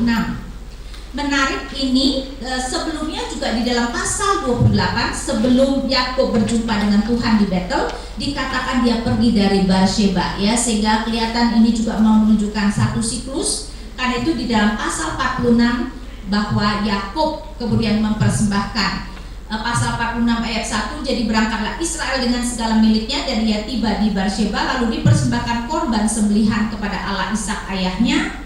Berfirmanlah Allah kepada Israel dalam penglihatan waktu malam, Yakub, Yakub, sautnya, ya Tuhan. Lalu firman-Nya, akulah Allah, Allah ayahmu, janganlah takut pergi ke Mesir, sebab aku akan membuat engkau menjadi bangsa yang besar di sana. Aku sendiri akan menyertai engkau ke Mesir, dan tentulah aku juga akan membawa engkau kembali, dan tangan Yusuflah yang akan mengatupkan kelopak matamu nanti. Ya, jadi memang mau menyatakan itu semua ada dalam rancangan Tuhan. Ingat, Tuhan berkata kepada Abraham, keturunan mereka akan pergi ke suatu negeri dan mereka akan dianiaya selama 400 tahun lamanya. Tentu saja sangat menghibur hati Yakub, Yusuf yang nanti akan menutup matanya, ya, ketika dia meninggal. Yusuf adalah anak kesayangannya. Nah, Yakub membawa seluruh keluarga langsungnya, yaitu 66 orang. Seperti saya katakan, 66 itu cuma laki-lakinya, ya, cuma anak dan cucu laki-lakinya itu saja 66 orang. Keseluruhan mereka yang tinggal di Mesir adalah 70 orang akhirnya, ya. Dan sekali lagi itu adalah anak laki-laki saja. Nah, sesuai dengan rencana Yusuf, Firaun memberikan tanah Goshen. Nah, rupanya Yusuf memang menginginkan supaya mereka tinggal terpisah dari orang-orang Mesir. Karena itu dengan sengaja memberitahu Yakub supaya menekankan bahwa mereka adalah peternak. Ingat, orang Mesir menganggap rendah peternak, menganggap mereka najis, karena itu tidak mungkin mau hidup bersama-sama. Dengan demikian mereka dengan bebas akan diberikan tanah yang berbeda, ya. Karena itu sampai kitab Keluaran kita tahu bahwa orang Israel tetap tinggal di tanah yang terpisah, yaitu tanah Goshen. Kemudian diceritakan Yusuf dengan berhikmat menjual makanan kepada rakyat yang dengan sukarela menukarkan tanah dan diri mereka, sehingga seluruh negeri menjadi milik Firaun. Ya, karena apa? Kelaparan 7 tahun. Akhirnya mereka harus menjual semua tanah mereka. Akhirnya boleh dikatakan seluruh negeri milik Firaun kecuali yang milik imam, ya, dan mereka jadi hanya sebagai pekerja. Karena itu orang-orang itu setiap kali harus membayarkan 20% kepada Firaun dari hasil pertanian mereka. Sedangkan Yakub dan keturunannya bertambah banyak di tanah Goshen. Kemudian masa depan bapak-bapak leluhur dan kematian Yakub. Yakub kemudian meminta untuk dikuburkan di Kanaan. Penting tidak? Ini menunjukkan dia beriman bahwa Kanaan akan diberikan Tuhan kepada keturunannya, itu akan menjadi tanah miliknya bangsa Israel. Karena itu dia minta supaya nanti matinya dia dimakamkan di Mesir. Tapi kemudian juga Yakub memberkati kedua anak Yusuf seperti anaknya sendiri, yang berarti Yusuf mendapatkan 2 porsi tanah. Lihat pasal 48 ayat 5 dan 6. Yakub berkata seperti ini, maka sekarang kedua anakku yang lahir bagimu di tanah Mesir sebelum aku datang kepadamu ke Mesir, akulah yang empunya mereka. Akulah yang akan empunya Efraim dan Manase, sama seperti Ruben dan Simeon. Karena itu Efraim dan Manase masing-masing mendapat 1 porsi tanah, seakan-akan mereka anak Yakub. Karena itu kita melihat itu berarti Yusuf mendapatkan 2 porsi tanah, ya. Karena itu tidak ada tanah Yusuf, tetapi adanya tanah Efraim dan Manase. Nah, sebenarnya Manase adalah anak sulung, tetapi dengan sengaja Yakub menyilangkan tangannya, walaupun sebenarnya Yusuf rada tidak senang, ya, sehingga Efraim yang kemudian lebih diberkati dari Manase. Kelihatannya ini selalu terjadi di dalam bapak-bapak patriark, ya. Alkitab tidak memberikan penjelasan, tetapi mungkin mau menekankan kalau itu terjadi semata-mata karena anugerah Tuhan. Karena itu nanti kita melihat Efraim adalah suku yang paling dominan di dalam kerajaan utara. Yehuda di dalam kerajaan selatan, ya. Sekali lagi Tuhan sangat adil. Jadi Yehuda keturunan Lea, Efraim tentu saja adalah keturunan Rahel. Nanti Yehuda mewakili kerajaan selatan, Efraim mewakili kerajaan utara. Kalau kitab nabi-nabi menyebut Efraim, maksudnya bukan suku Efraim saja, tapi seluruh kerajaan utara. Ya, karena itu memang Efraimlah yang akan dominan. Kemudian pasal 49, Yakub memberkati ke-12 anaknya berdasarkan apa yang akan mereka alami. Ingat, Ruben bukannya diberkati, malahan boleh dikatakan dikutuk, dia tidak lagi akan berjaya. Simeon dan Lewi juga dikatakan mereka akan tersebar di seluruh Israel gara-gara persoalan Dina, mereka membunuh orang-orang Sikem. Ya, tetapi Yehuda, dari Yehuda akan datang seorang raja, ya, sehingga kita melihat, saudara bisa baca mengenai Yakub memberkati ke-12 anaknya.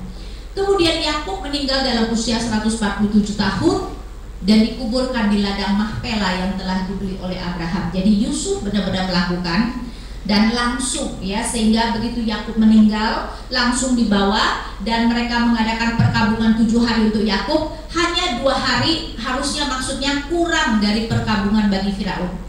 Jadi rupanya orang Mesir kalau berkabung untuk Firaun itu 9 hari. Yusuf mengadakan perkabungan untuk ayahnya 7 hari, ya. Jadi hanya kurang 2 hari dari perkabungan bagi Firaun, ya, sehingga ini dijadikan jadi kematian seorang yang sangat dihormati. Maklumlah, Yusuf sudah menjadi orang nomor 2 di Mesir, ya. Jadi Yakub memang mati sebagai seorang yang sangat dihormati. Yusuf dan saudara-saudara berdamai tentang masa depan. Tadi kita sudah membaca, setelah Yakub mati, saudara-saudara Yusuf berpikir mungkin sekarang Yusuf akan balas dendam. Jadi mereka, walaupun Yusuf sudah memperlakukan mereka dengan baik, mereka berpikir Yusuf melakukannya supaya Yakub jangan sedih. Jadi sekarang Yakub mati, mereka berkata seperti ini, ayat 18. Juga saudara-saudara datang sendiri dan sujud ke depannya serta berkata, kami datang untuk menjadi budakmu. Lihat gak kembali ironis, ya? Dulu mereka menjual Yusuf sebagai budak, sekarang mereka menawarkan diri untuk menjadi budak Yusuf. Tapi Yusuf sudah memaafkan mereka. Tadi kita sudah baca, karena Yusuf melihat bahwa melalui atau di balik rancangan jahat mereka, Tuhan merancang sesuatu yang baik. Yusuf kemudian meninggal dalam usia 110 tahun. Dikatakan bahwa menurut orang Mesir itu adalah usia yang ideal, 110 tahun, ya. Sedangkan kalau Israel mungkin menganggap 120 tahun adalah usia yang ideal untuk mati. Dan dia meminta tulangnya untuk dibawa ke tanah perjanjian, dan itu kemudian tergenapi ketika Musa membawa Israel keluar dari Mesir. Mereka membawa tulang Yusuf, dan nanti tulang Yusuf dikuburkan di tanah anaknya Efraim, ya. Dan itu dicatat di dalam Yosua 24 ayat 32. Sehingga kalau kita melihat Yosua 24 ayat 32,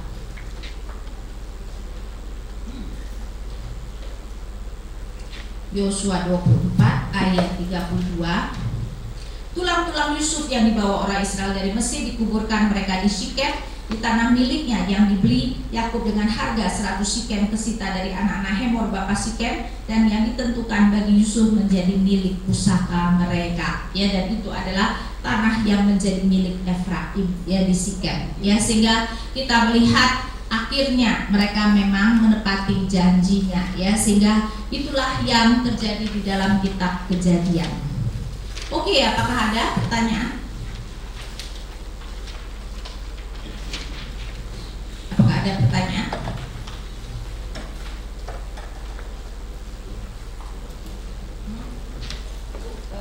Ini saya mau tanya, setelah kejadian ini, kenapa Tuhan membiarkan sampai 400 tahun? Karena di dalam Kejadian 15 ayat 16 Tuhan mengatakan karena kedurjanaan orang Amori belum genap. Jadi Tuhan menunggu 400 tahun selain supaya Israel menjadi banyak jumlahnya karena negeri Kanaan cukup besar, ya. Dan tetapi juga karena Tuhan dengan sabar menunggu ketika nanti Israel merebut tanah Kanaan, itu sekalian mereka adalah alat Tuhan menghakimi orang Kanaan. Karena itu Tuhan menyuruh mereka membunuh semua orang Kanaan.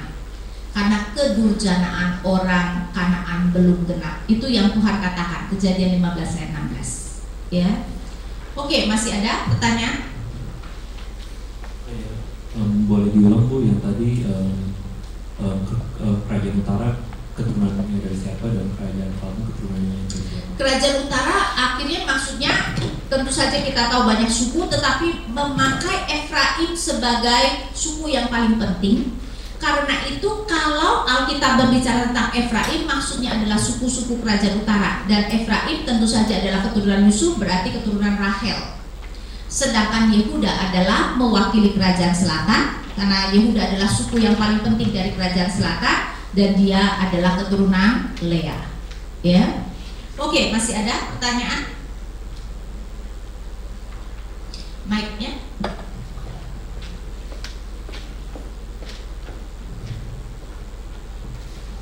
Ini tanah Kanaan kan kayaknya disebut-sebut sebagai sangat penting sekali ya. Iya. Nah sekarang kan sebenarnya tanah Kanaan itu yang di daerah Timur Tengah. Iya. Dan sekarang kan yang orang Israel kan yang dibawa ke Babel, terus sekarang balik lagi sehingga ada apa? Ya, karena itu peperangan terus perebutan kan. Apakah itu memang sekarang tanah Kanaan itu memang penting gitu loh untuk? Nah, bagi kita melihat bahwa Kanaan itu adalah bayang-bayang untuk menunjuk langit baru dan bumi baru. Sehingga sekarang ya tidak lagi penting dalam arti kita tidak perlu merebut Kanaan, karena sekarang ini adalah bayang-bayang. Bayang-bayang menjadi tidak penting ketika Mesias kemudian sudah datang. Karena Mesias akan berkuasa bukan hanya di Kanaan, tapi langit baru dan bumi baru. Jadi kita tidak melihat bahwa Kanaan penting secara fisik lagi, tetapi kita melihat bahwa itu berarti janji Tuhan mengenai langit baru dan bumi baru. Jadi yang kita nantikan bukan Kanaan, tapi langit baru, bumi baru. Terus yang pertanyaan kedua yang mengenai bangsa Israel, jadi benar-benar sama sekali kalau mereka tuh istilahnya nggak ada bagiannya sama sekali kalau mereka tidak percaya kepada Tuhan Yesus. Iya, tentu saja. Mereka, kata Paulus di dalam Roma 11, menjadi cabang-cabang yang dipatahkan karena ketidakpercayaan. Kalau tidak percaya, bagaimana bisa menjadi bagian dari kerajaan Tuhan? Mungkin maksudnya pada saat akhir zaman itu ya dengan cara gimana itu? Memang kelihatannya di dalam kitab Roma, Paulus mengatakan nanti Tuhan akan membawa mereka banyak bertobat. Tapi sementara ini mereka yang tidak percaya kan sudah tidak punya kesempatan kan? Kesempatan ada waktu mereka hidup. Jadi itu nanti berbicara tentang generasi yang mungkin nanti akan banyak kembali berbalik percaya kepada Yesus. Tapi tentu saja sementara ini di dalam sudah 2000 tahun ini Israel yang tidak mau percaya, mereka bukan umat Allah. Ya. Masih ada pertanyaan? Bu, itu Tamar itu orang Kanaan atau orang Israel? Bukan, kelihatannya bukan. Yang dikatakan Kanaan itu Sua. Kan itu ditekankan Yehuda menikah dengan perempuan Kanaan. Tamar kita tidak tahu kebangsaan apa, tetapi bukan Kanaan. Ya. Terus Bu, kok kayaknya Yesus suka muji sesama gitu, jadi emang kita kayak boleh muji sesama kita gitu ya? Kan kita nggak tahu mereka bisa. Oh boleh dong, buktinya guru-guru selalu memberi ujian. Masa enggak boleh? Boleh dong, ya enggak. Dan saya rasa biasanya orang tua juga akan memuji anaknya. Bos biasanya memuji nggak karyawannya? Memuji apakah karyawannya ternyata setia atau tidak, tentu saja. Tapi hanya yang lebih tinggi yang boleh memuji yang lebih rendah. Yang lebih rendah tidak boleh menguji yang lebih tinggi. Jadi Tuhan boleh menguji kita, kita boleh tidak menguji Tuhan. Gak boleh. Papa mama boleh menguji kita, kita boleh gak menguji papa mama? Gak boleh, itu namanya kurang ajar. Ya. Jadi memang Alkitab menunjukkan boleh menguji, tetapi biasanya memang yang lebih ya superior boleh menguji yang di bawah. Kalau Yusuf itu adalah kasus yang berbeda. Karena apa? Walaupun kakak-kakak lebih tua dari mereka, karena memang mereka terbukti tidak benar dulunya. Sehingga tentu saja kalau misalnya ya katakanlah kita punya teman yang pernah mengkhianati kita, perlu gak kita menguji apakah mereka sudah bertobat? Tentu saja. Orang berhikmat tidak boleh percaya begitu saja, ya. Karena itu kita harus melihat apa yang dilakukan Yusuf adalah sesuatu yang baik, ya. Jadi kalau misalnya saudara-saudara yang gagal itu masih diterima? Nah, dalam hal itu saya rasa mungkin Yusuf akan melakukan hal yang berbeda kali kalau saudara-saudaranya itu gagal dalam ujian. Kita tidak tahu karena ternyata mereka tidak gagal ya. Tapi pasti Yusuf mempunyai rencana yang berbeda kalau saudara-saudaranya kemudian tidak lulus ujian. Ya. Kalau gitu kan tadi Yusuf kan dicobain sama si Potifar, terus katanya lari dari pencobaan itu kayaknya lebih bijaksana, tapi kan kadang kita harus menghadapi pencobaan juga. Jadi tahu kita harus menghadapi atau lari itu dari mana? Nah, dalam hal itu tergantung. Kalau kita bisa menghindari, lebih baik menghindari. Karena memang kita harus mengerti bahwa kita bukan orang yang kuat loh. Kalau memang Tuhan sampai memojokkan kita harus menghadapi pencobaan itu, ya kita hadapi. Tapi sering sekali yang terjadi adalah kita tidak berusaha menghindar dari pencobaan, ya. Malahan kita mengundang pencobaan ke depan kita. Contoh sangat sederhana, sakit, tidak boleh makan gorengan, kita pergi beli gorengan. Itu namanya apa? Mengundang pencobaan kan? Ya enggak ya? Jadi itu yang harus kita lakukan. Jadi kalau sakit, ada toko yang menjual misalnya makanan kesayangan kita muter lah, ya jangan lewati toko itu, gitu. Itu namanya lari dari pencobaan, ya. Karena kita tahu begitu lewat toko itu kemungkinan kita bakal beli, gitu kan, gitu. Itu namanya lari dari pencobaan, itu seperti itu. Jadi tahu kapan harus lari, kapan harus hindari. Nah, selama bisa lari. Ya, kalau Tuhan sudah memojokkan kita, mau tidak mau, ya sudah. Karena itu memang Petrus berkata, larilah dari pencobaan. Selama kita bisa lari dari pencobaan, lari. Karena apa? Kita tidak sekuat yang kita duga. Ya, jadi prinsip pertama, lari dari pencobaan. Ya, jadi maksudnya jangan membawa pencobaan itu kemudian di depan kita. Itu sangat berbahaya karena kita adalah manusia yang lemah. Tuhan Yesus berkata, roh memang penurut tetapi daging itu lemah. Ya, oke. Bu, pendalaman Alkitab Keluaran kapan, Bu? Pendalaman Alkitab Keluaran. Wah, itu jangan nanya saya.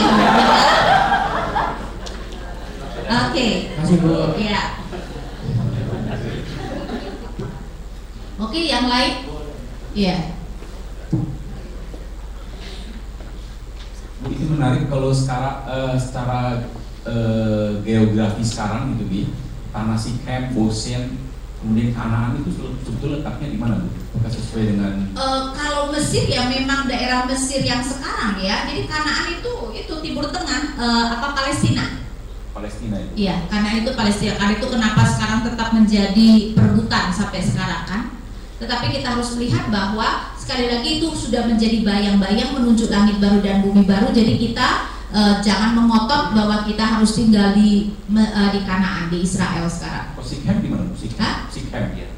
Sikhem, wah, saya nggak tahu deh nama sekarangnya apa, Pak. Memang sudah banyak tempat-tempat yang tentu saja berbeda namanya ya.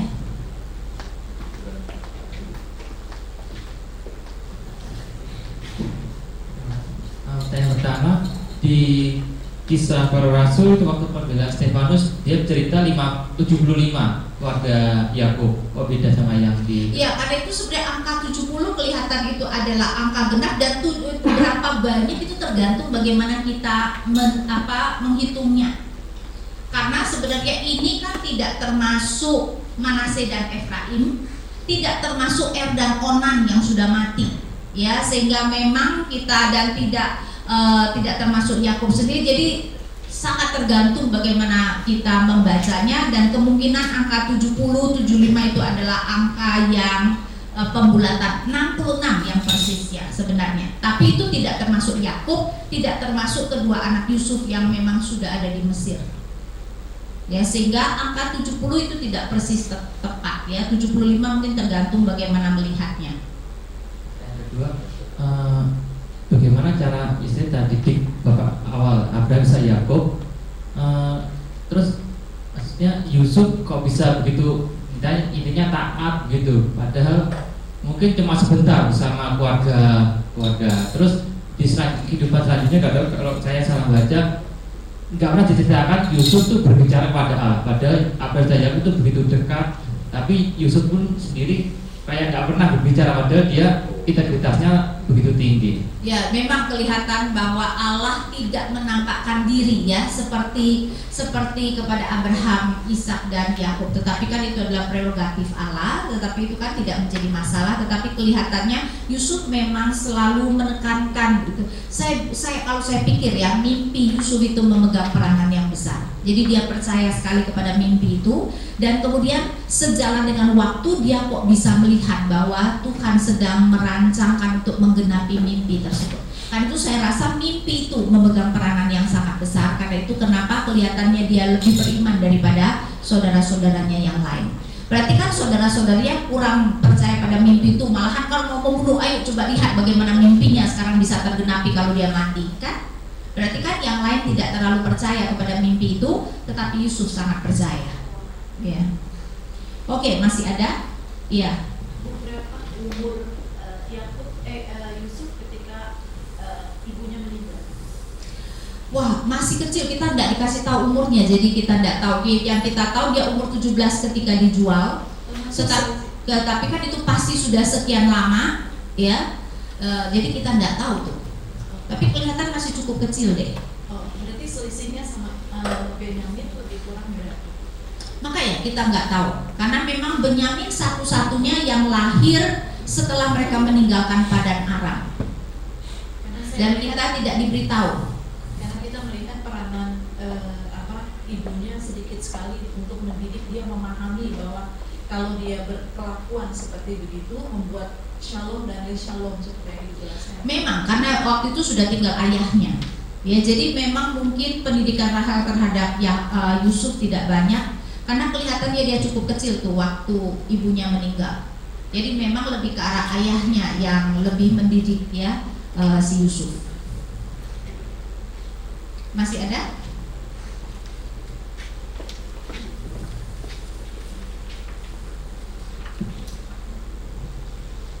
Dua hal, satu mengenai Yusuf yang ibu katakan tidak pahit hati. Saya kok melihat ketika dia mendapat anak, dia namakan yang artinya Tuhan merupakan membuat dia kesengsaraan. lupa kesengsaraan. Kemungkinan dia entah menderita, mengalami juga. Tapi apakah ada bedanya menderita yang tidak pahit hati?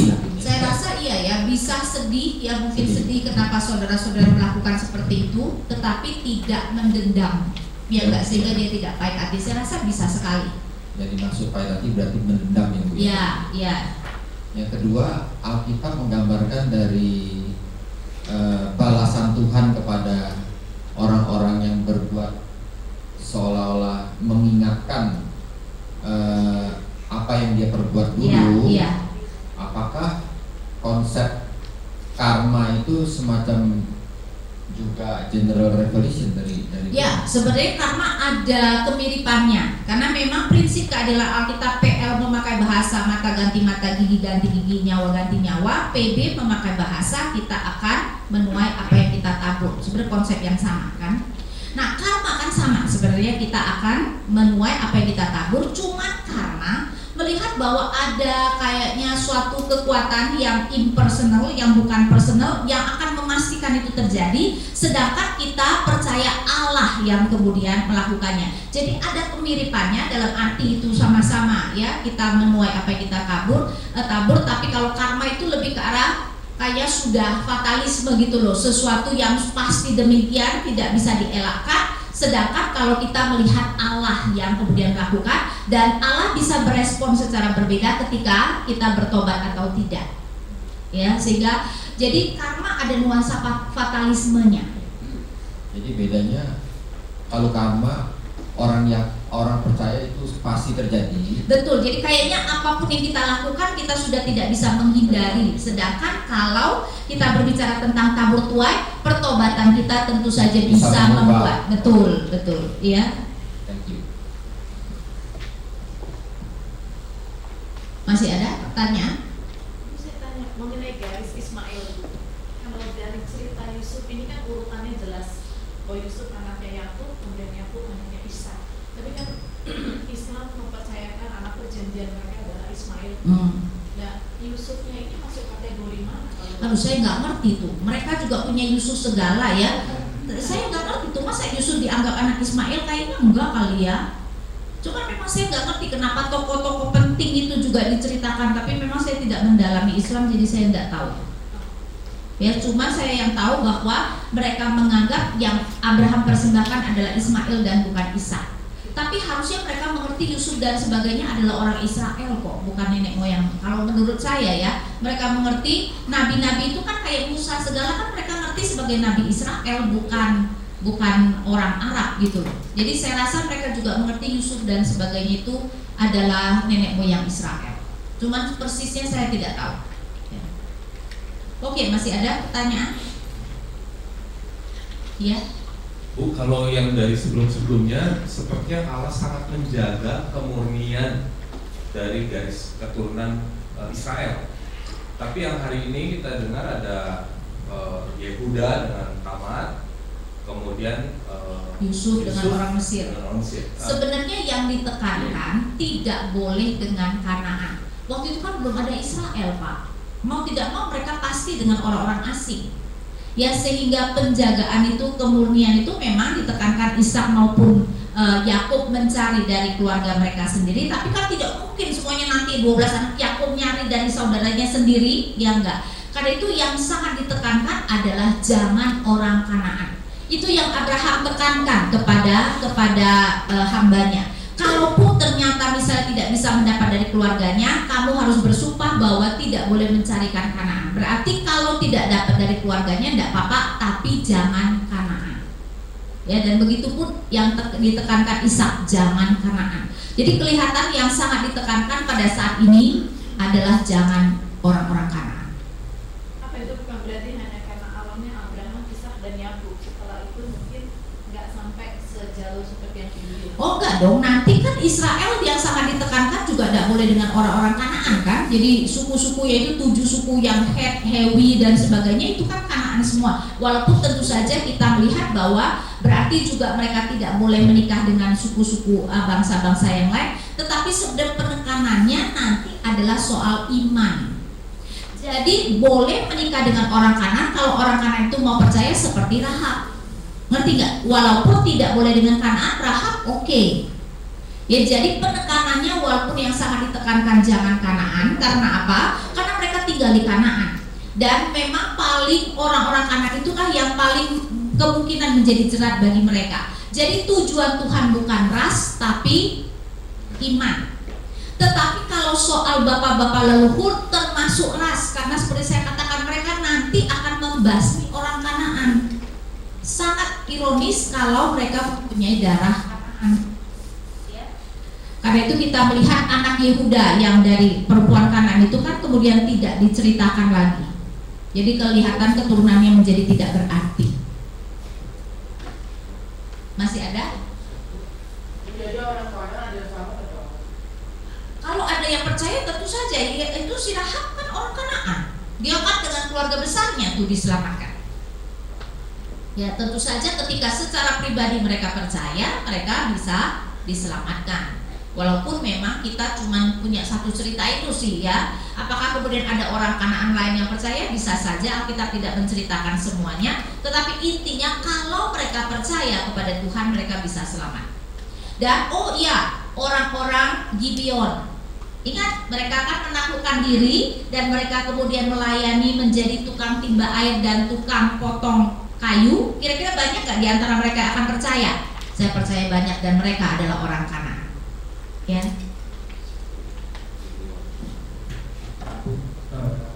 Dikatakan kan bahwa Yehuda kan akan menjadi keturunan pemimpin. Bagaimana dengan Musa, Yosua dan para hakim-hakim?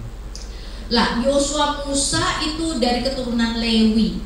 Yang dimaksudkan dengan Yehuda itu khusus raja. Karena itu berbicara tentang Daud dan keturunannya termasuk Mesias. Ya, kalau saya bacakan tadi memang kita tidak melihat ya Kejadian 49 terutama ayat 10. Jadi ketika berbicara tentang pemimpin maksudnya adalah raja.